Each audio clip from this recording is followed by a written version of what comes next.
If you enjoy these stories or this content, please join us on the Freedom from the Struggle podcast, where we'll continue our discussions on demons and spiritual warfare. You can listen every Wednesday night at 7 p.m. Central Standard Time on most podcast applications. You can also find us on YouTube and Rumble. We hope to see you soon.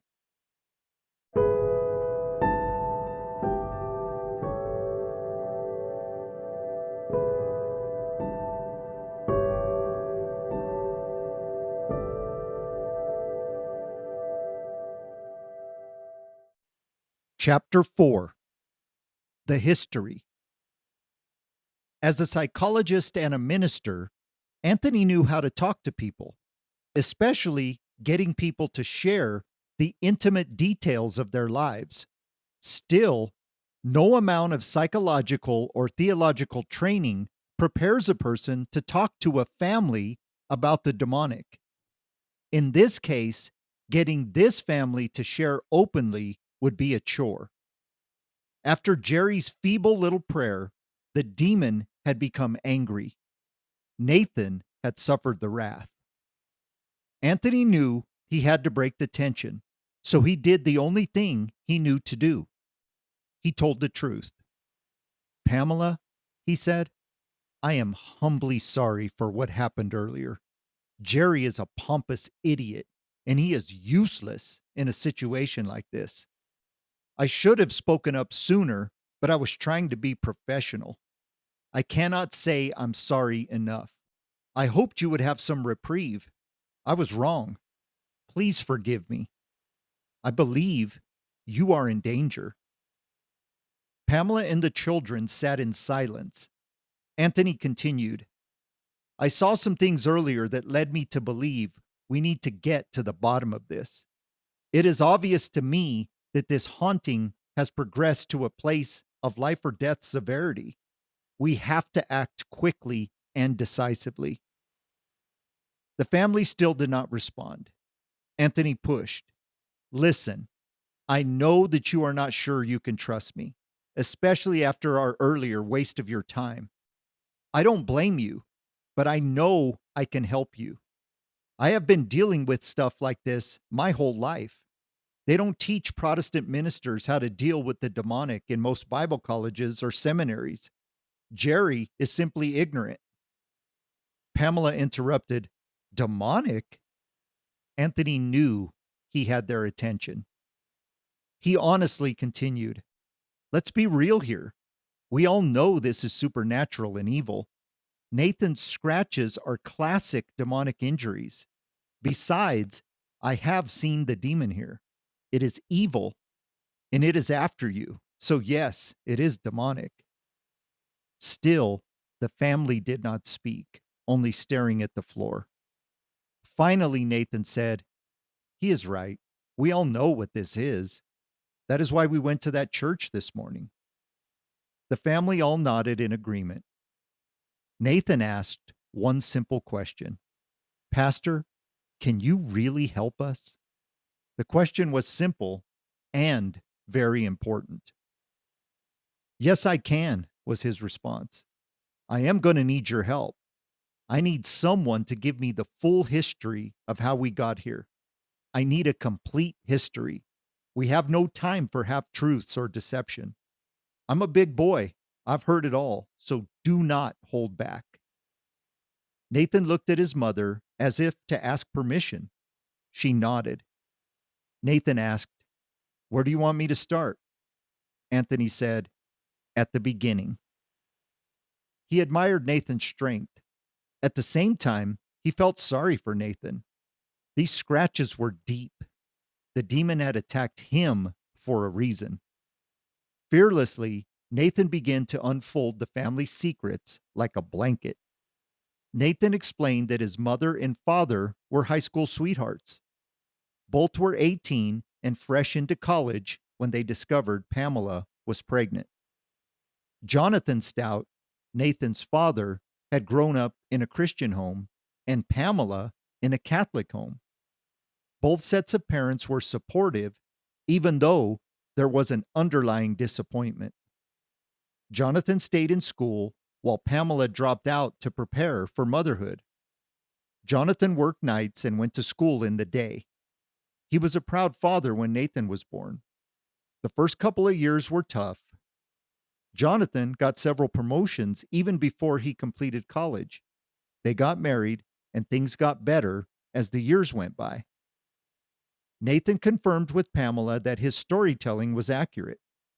Anthony was quite impressed at how well he knew his parents' history. Nathan continued by speaking of the old house they lived in. He shared that the family had moved into that house just a few months before his sister, Jenna, was born.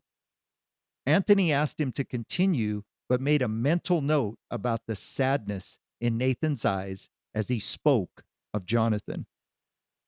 Anthony immediately wondered what happened to Jonathan. Nathan continued and spoke of the former normalcy of their lives and how happy they were. When Christina was born, the family seemed to be complete. They seemed to be happy times. Then Nathan's face seemed to change. A mixture of fear and confusion drastically overtook his facial muscles. He said, "Then we moved here." Anthony understood that moving to this house was a milestone in this family. He wondered if there had been some demonic force that dwelled here before the Stouts ever arrived. Nathan quickly squashed that idea. Nathan described how excited the family was as they were closing on the house. His father had gotten a huge promotion and a huge raise to go with it.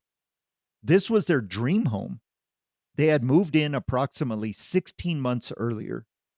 Jonathan, Pamela, and the kids had moved in and made this home their own. They had created a show home.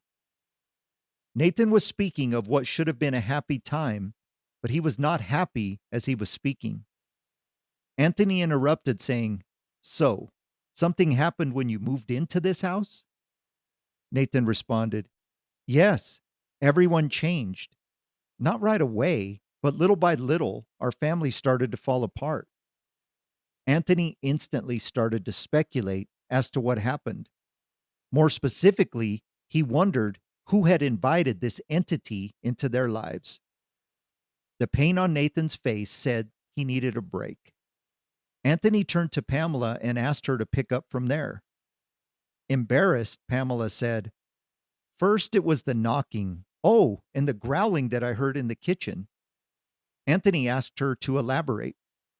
She took a deep breath before she continued. She explained that about 2 or 3 weeks after moving into the house, she heard 3 knocks on the front door. She went to the door only to find the porch empty. She attributed the event to ornery little neighbors. However, she felt a cold breeze that did not make sense on a 90-degree day. Things would happen during the day when she was home alone. The knocks that always came in threes began to sound like they were coming from inside the interior walls of the house. She dismissed the sounds, attributing the knocks to broken pipes. That was until one day when Jenna was home from school. Pamela and Jenna were at the kitchen table eating chicken soup when they heard 3 knocks that were surely coming from inside the pantry. They both jumped before looking at one another. Then the knock was repeated louder and with more force. They screamed and began to back away from the pantry door. Pamela suspected that an animal had somehow gotten into the tiny food closet. She opened the back door and told Jenna to block the other doorway so that when she opened the pantry, the animal could run outside. Bravely, they got in place. Before she could lose her nerve, Pamela flung the door open. Nothing happened. They stared at one another, confused and still frightened. Jenna nervously laughed, which prompted Pamela to also laugh. They both cautiously surveyed the pantry, finding nothing but food and more food. They agreed to finish their soup and made their way back to the table. As Pamela was about to speak, the nervousness turned to terror. The pantry door began to rattle as if it would be ripped from the hinges. Then they heard a ferocious growl that would haunt their dreams. From behind the door came a sound that can only be emitted by something ravenous. The problem was, this could not be. They had just searched the tiny food closet. Just seconds earlier, there had been nothing there. Whatever was making this noise was enormous. Pamela and Jenna ran upstairs to the master bedroom. Jenna locked the door as Pamela called 911. Pamela explained that someone or something was in her house. The dispatcher explained that she would be sending a deputy as well as animal control. The mother and daughter stayed in the room until the police arrived. The two deputies spoke with them as they waited for animal control. Once the animal control officer arrived, he went into the kitchen with the two deputies. Everyone was tense as they got into position to catch the animal. On the count of three, the pantry door was flung wide open. There was nothing there. Nothing. Embarrassment quickly flooded over Pamela as she apologized profusely. The deputies, as well as the animal control officer, all formed a conclusion. They assumed that the animal had left via the back door, which was still open. Just in case, they checked every room methodically in an attempt to put Pamela and Jenna both at ease. Again, they found nothing. When the authorities left, Pamela and Jenna sat in the living room in silence. Pamela asked Jenna, "We both heard that, right?" Jenna agreed. They both disappeared into their rooms. As Pamela told this story, Anthony could see the fear in her eyes. It was as if she was reliving the event.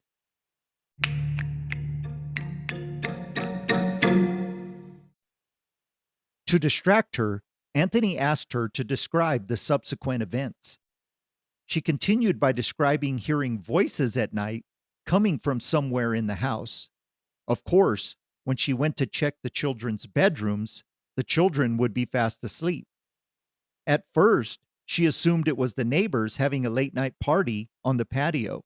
A look out the window revealed that her theory was wrong.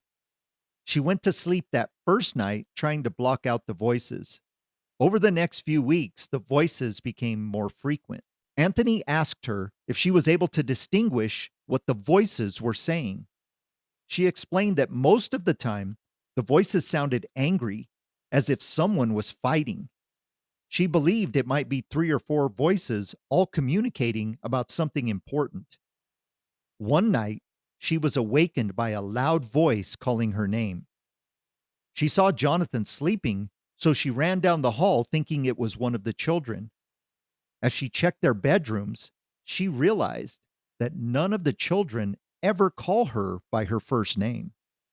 She returned to her room, trying to convince herself that it was a dream. She failed.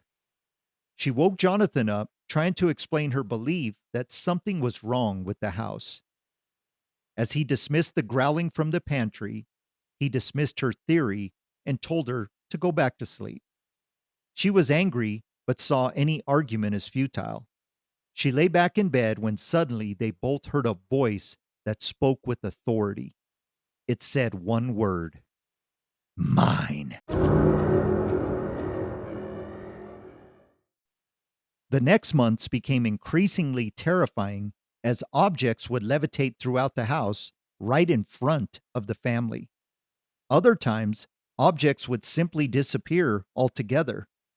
Since most of the events occurred during the day, Pamela suffered the blunt. At least she was able to keep a lot of it from the children. A while back, they had called a pastor to bless the home. The family attended church infrequently. Jonathan had called the pastor, who did not seem to believe him. He did say a blessing, which gave them a reprieve for a short time. The reprieve lasted until one night when they were awakened by a blood-curdling scream. They instantly knew it was Christina. Jonathan and Pamela ran down the hall toward Christina's bedroom. Nathan and Jenna opened their doors to investigate the commotion. Christina was sitting up in bed and said, "There's a man in here." Jonathan asked her, "Where is he?" Christina pointed to the corner of the room. As Jonathan and Pamela turned to look in the direction of her extended finger, they too saw a figure.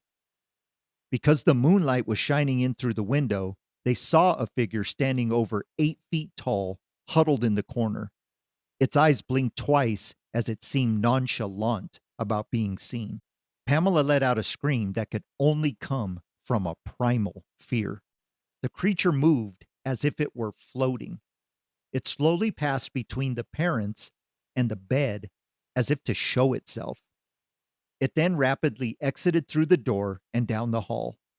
Jonathan screamed for the other kids to get back in their rooms. Before they could contemplate their next move, the doorbell rang. Jonathan turned on the lights as he walked down the hall and down the stairs. When the family made it to the door, he turned on the porch light.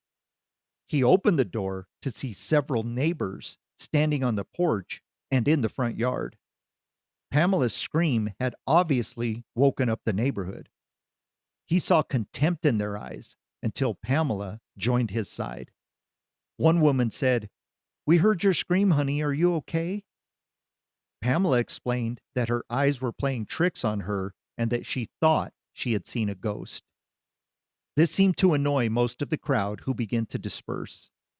She heard statements alluding to her mental illness, and others just spewed obscenities. As the couple closed the door, they turned to see the children staring at them over the railing of the loft. A family meeting would have to take place. That night, Christina would sleep with her parents as the other kids agreed to talk in the morning. The family struggled to sleep that night. Jonathan and Pamela whispered as Christina slept between them. They both knew that they had stared evil in the face. They would need help. They simply did not know where to turn.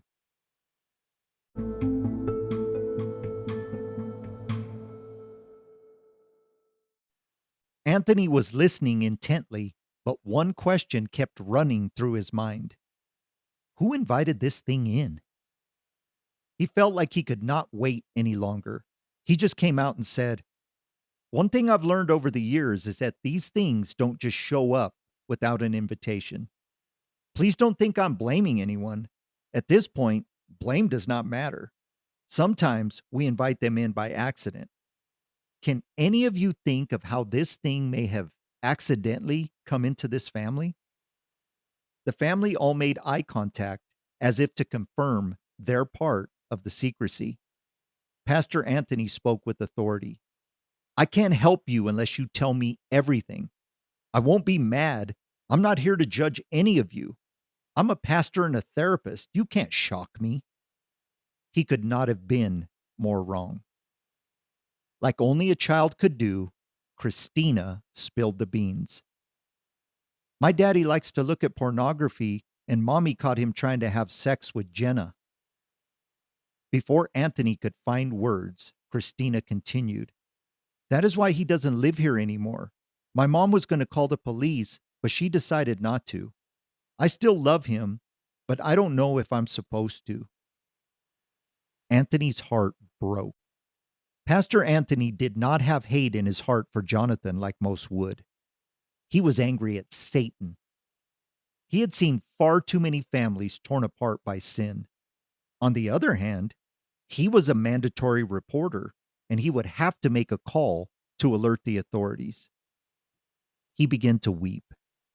He felt sorry for poor Jenna as well as Pamela. The demon obviously had infectiously taken over the Stouts.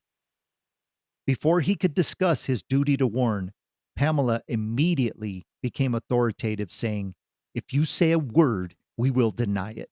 This is between us. Do you understand me?" Anthony did his best to let her vent. He let the silence ring before saying, "Why wouldn't you want him held accountable?"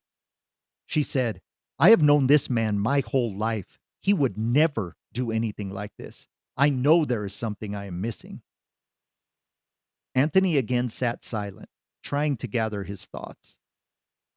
This revelation reminded him that he wore many hats.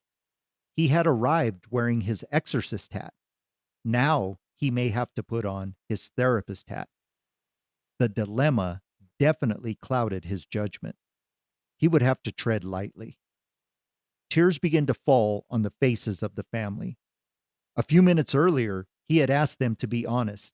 Now he was going to betray their trust. He bowed his head and said a quick prayer. God, please help me to help this family. Tell me what to do. God immediately spoke to him in his mind. Just listen for my voice. I will instruct you when to tell the police. Anthony lifted his head and said, Okay, this will stay between us for now.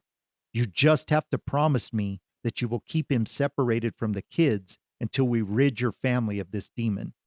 Once we've gotten rid of this thing, then we will work on healing this family. First things first. Pamela's tears began to subside. She continued to describe how prior to the incident, Jonathan had started to change. She would often find him crying.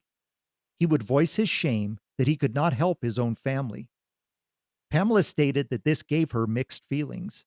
On one side, she felt for him because his manhood was being challenged.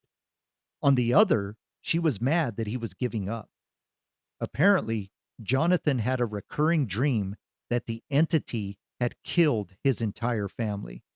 In the dream, he had to identify the bodies of his wife and children. The first time he had the dream, Pamela held him while he cried. Anthony wondered about Jonathan's personality type. Was he a quitter, or was he just broken down? Jonathan had viewed pornography off and on since college. Pamela had never liked it, but brushed it off as a normal man thing. It was sporadic enough so it was tolerable. 2 days before the incident, Pamela had found a very graphic video on his computer.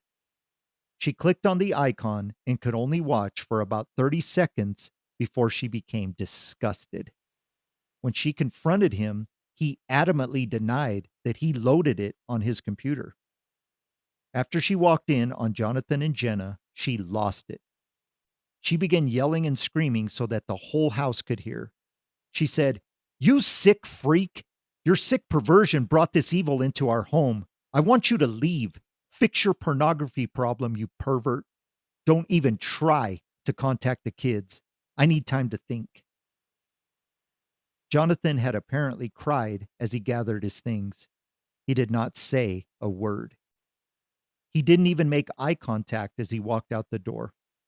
Pamela had made the assessment that Jonathan's perversion had brought the demon, and Anthony could not find any fault in her reasoning.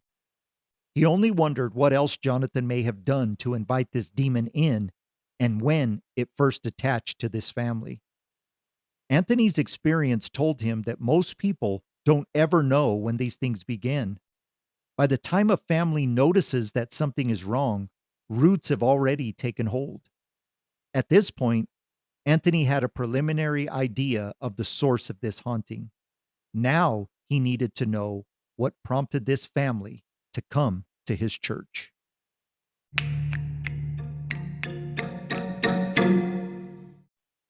He said, "I know this stuff is hard for you to talk about. You're doing a great job. Can you please tell me what led you to come to our church today?" Pamela bravely said, "Well, that will mean we need to talk about last night." Anthony wasn't sure he wanted to hear what would come next. She continued stating that there had been another reprieve when Jonathan had left. Unfortunately, a few days earlier, Nathan had reported that he had woken up feeling like someone was watching him. He could see his breath even though it was not supposed to be that cold in May. Hovering on the ceiling in the corner of his room was a figure that resembled a woman, only it was covered in scales and hair. Nathan said the lady then attacked him in his bed. He wrestled to free himself as he screamed for help. He saw Christina standing in the doorway and begged her to get Mom. She sat frozen, staring at the scene. Finally, Pamela heard the commotion and came running. She was terrified of what she may see. She knew that the entity had obviously returned. When Pamela entered the room, she saw Nathan wrestling with his blankets. Nathan was rambling about the lady that was attacking him. She asked if it could have been a dream. Nathan showed her the scratches that were on his arms. Pamela knew he was telling her the truth. At that time, Nathan asked Christina, "Why didn't you get help?" Christina did not answer, but instead returned to her bedroom. Anthony watched Christina as Nathan told his side of the story. Even hearing the horror in her brother's voice didn't seem to trigger any emotion. Anthony began to wonder about little Christina. Before he could let that thought develop, Pamela continued. She sat with Nathan that night as he explained the lady. Even though he was describing the horrifying attack, the only thing he could think was, why had Christina just watched rather than running for help? Pamela and Nathan then decided to go down the hall and confront Christina on her inaction. When they got to her room, the confrontation was no longer important. When they opened Christina's door, they saw her little body hovering 4 or 5 feet above the bed. She was almost touching the ceiling. Speechless, Pamela ran to her only to notice that she was asleep. She and Nathan stared at each other, not knowing what to do. Nathan wanted to try and touch her. Pamela stopped him. Pamela did the only thing she could think of. She prayed. She shouted out loud, "Jesus, please help us." As if by command, the child slowly and gently lowered to the bed. Feeling empowered, she wondered why she hadn't prayed before. They were Christians. Why hadn't they thought to pray? She felt like she had the problem solved.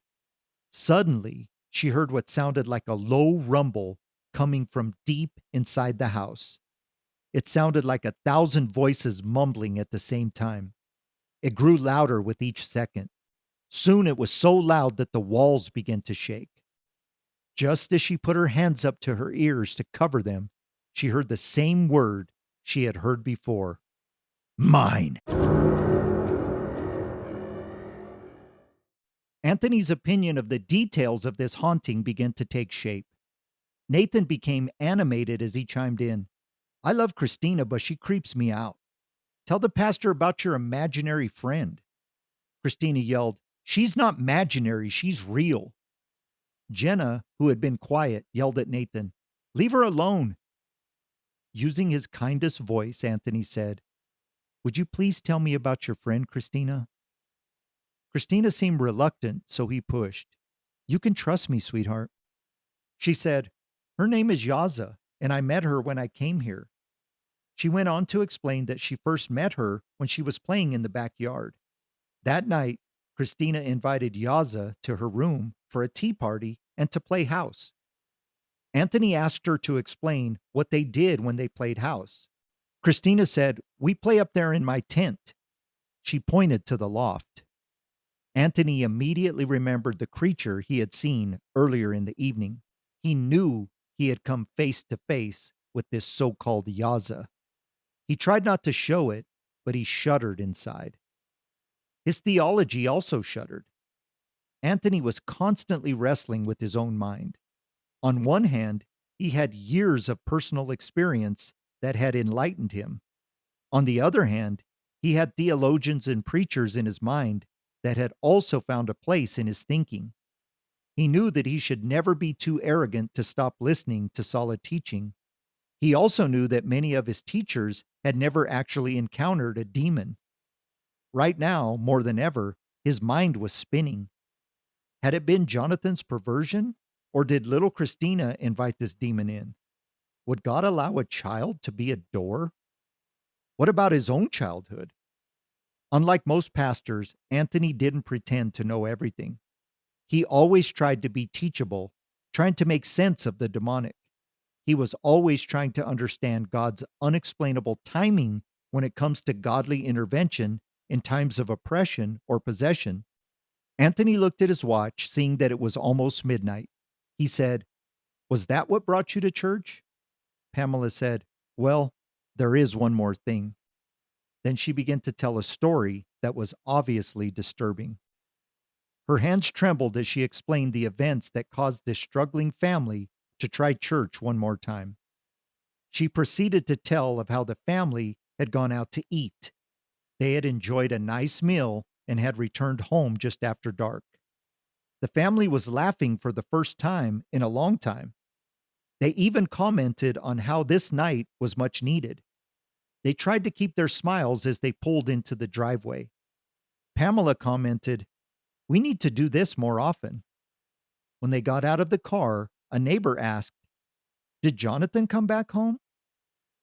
Pamela wanted to lash out at the nosy neighbor who had obviously noticed that Jonathan had not been home in a while. Pamela decided against it. That would only cause more suspicion and intrigue. Pamela defensively answered, "No, why do you ask?" Instead of answering, the neighbor simply pointed to Nathan's window.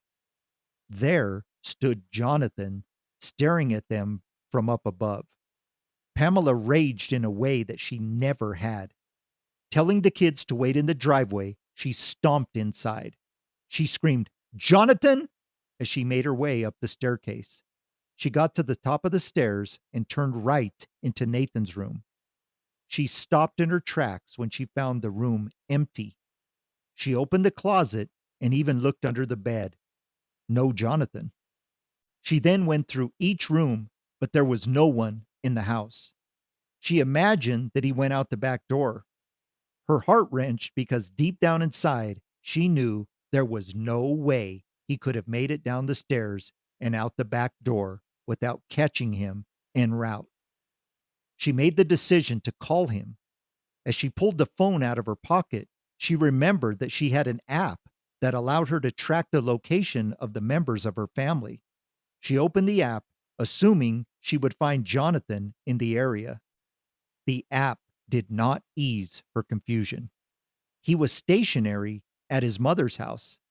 It showed that he had not moved for hours. Pamela dialed Jonathan's phone and he answered on the second ring. He said, "Hey, baby." She said, "Don't baby me. Why were you here? Where are you at right now?" He said, "I haven't been to our house. I'm at my mom's house." She wanted to argue, but reality hit her. The phone had not left her mother in law's house for hours. Jonathan answered the phone. Her mother in law lived 20 minutes away. This did not make sense. As Pamela was processing, Jonathan offered to let Pamela speak to his mother to verify his whereabouts. Pamela did not answer. Then her mother in law got on the phone.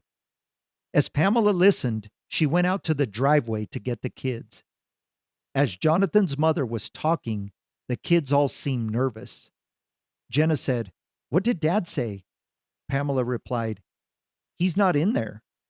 Jenna said, "What are you talking about, Mom? He's right there." She pointed up at Nathan's window, and there was Jonathan, staring back at them. Without saying goodbye, Pamela hung up the phone. She knew something was very wrong. Before she could react, the kids ran in to see their father. She tried to stop them, but they quickly bolted through the front door. Pamela was unsure how to act in that moment. The truth would be revealed soon enough. Pamela followed them in, knowing they would not only be disappointed, but they would also be terrified. Soon the kids joined her in the living room with blank looks on their faces. Jenna and Nathan both revealed their suspicions that something was wrong. Christina sat expressionless. Pamela said a prayer for the family. Then she made a statement. "We are going to church." The kids did not flinch. Nathan said, "I don't want to go to our old church. That pastor said one stupid prayer and then made fun of Dad when we asked for more help." "I got this thing in the mail," she said, pointing to the mailer on the coffee table. "It's a church for people who don't like church. They seem to be a different kind of church. We'll give them a try." Afraid to ask, Anthony inquired, "What happened tonight when Jerry and I left?" Nathan stated that as soon as the pastors left, the family sat down at the kitchen table to talk. The family was laughing and feeling hopeful. Out of nowhere, Christina said, "No, Yaza, no." Suddenly, Nathan was struck on the side of the face. When Nathan turned back to the family, there were three distinct claw marks. The family was stuck in a state of suspended animation. After a few seconds, Nathan began to writhe in pain. Nathan explained that his face burned as if it had been seared with a hot iron. Again, afraid to ask, Anthony asked Christina, "Did you see your friend before she hit Nathan?" She sheepishly nodded her head. He prodded, "Does she talk to you a lot, Christina?" She replied, "Yeah, all the time." Anthony followed with, "What does she say?" Christina seemed afraid to answer. He waited, giving her time to think. Then Christina answered, "She says she loves me and that I'm special." Anthony continued, "Why do you think she did that to Nathan?" She responded, "Because she hates the rest of my family. She wants me to live with her forever." Anthony knew this child was in danger, but he had to tread lightly. The word forever rang through his mind. This was no time to stop being honest. He explained to Christina and the others that Yaza was a demon and that it was targeting Christina. He told the family that he had seen the demon both at the church and in the loft. He told them of the demon's warning. He explained that this was a dire situation. Christina stepped down from the couch and walked towards the pastor. He assumed she was going to climb in his lap as she did before. Instead, she launched at him, swinging at him with all of her might.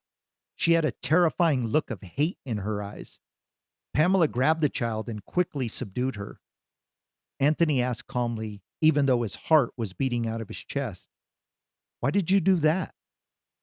Christina responded in her rage, "I don't want you talking about Yaza like that. She is my friend. She is the only one who loves me. Everyone else doesn't even love me." The pastor got down on one knee by the couch where her mother held her. He said, "That is not true, sweetheart. Your whole family loves you. To be honest, I love you." Then, as if beyond all her years, she said, "What do you know? Yaza made me have a dream about you. In my dream, her dog killed you upstairs. You remember her dog. He lives in the kitchen. I know you saw him." Anthony was stunned. He had not only seen the dog, he knew that Christina could also see the hellhound. Was this dog guarding her? Christina continued, "I knew you would come here and try to make her go away. I thought I liked you at first. Now I think you're a jerk.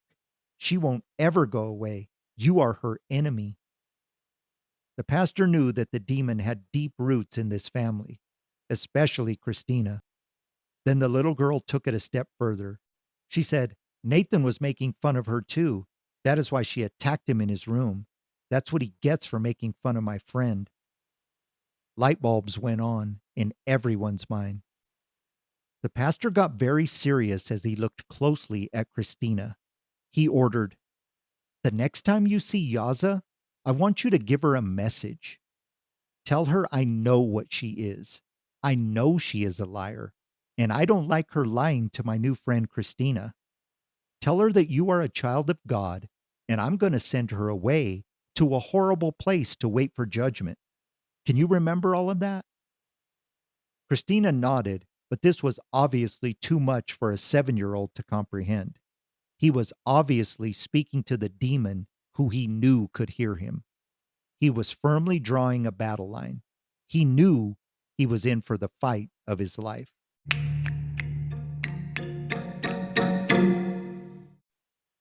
He then asked the family to accompany him as he blessed their home. This blessing was humble and sincere. Unlike Jerry, Anthony believed in demons and knew that without Jesus, one or all of them would die. This family had gone from the infestation stage well into demonic oppression. He truly wondered if possession had already occurred. Time would tell.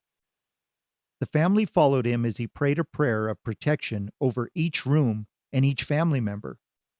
For the first time since the earlier visit, his gift of discernment flipped back on.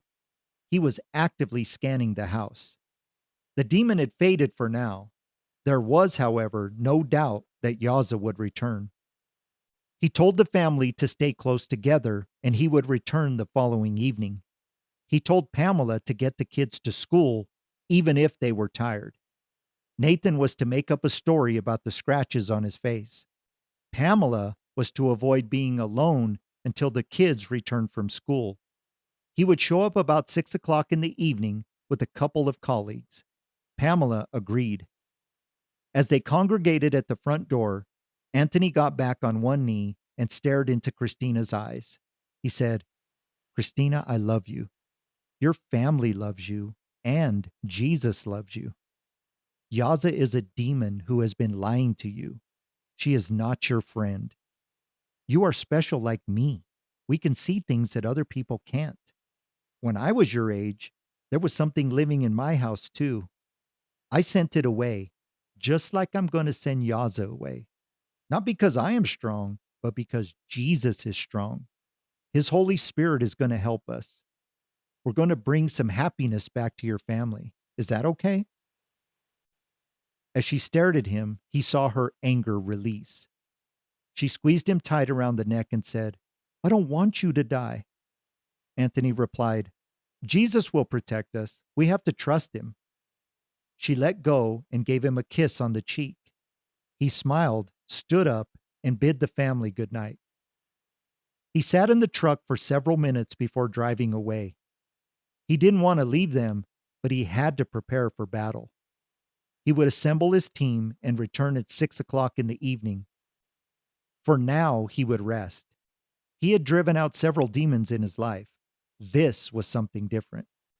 He prayed, "Please, God, guide me. Reveal to me what is happening here. Keep us all safe. Lead us through the valley of the shadow of death." As he backed out of the driveway, he looked up and saw Nathan staring out the window. He felt for this poor young man.